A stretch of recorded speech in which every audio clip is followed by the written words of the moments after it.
Mengenal Ruhana Kudus, wartawati pertama Indonesia. Ruhana Kudus lahir di Koto Gadang, Kabupaten Agam, 20 Desember tahun 1884.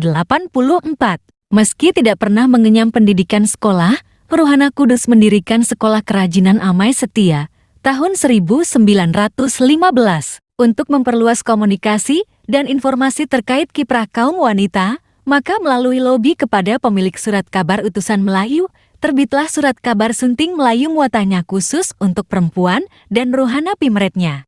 Sebagai tambahan informasi, Ruhana Kudus sepupu Haji Agus Salim, saudara tiri Sultan Syahrir, dan bibi dari Khairil Anwar, penyair terkenal.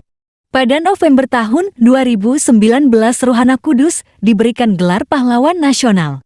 Sebelum itu, Jalan Ruhana Kudus sudah lama ada di Padang. Beliau wafat di Jakarta, 17 Agustus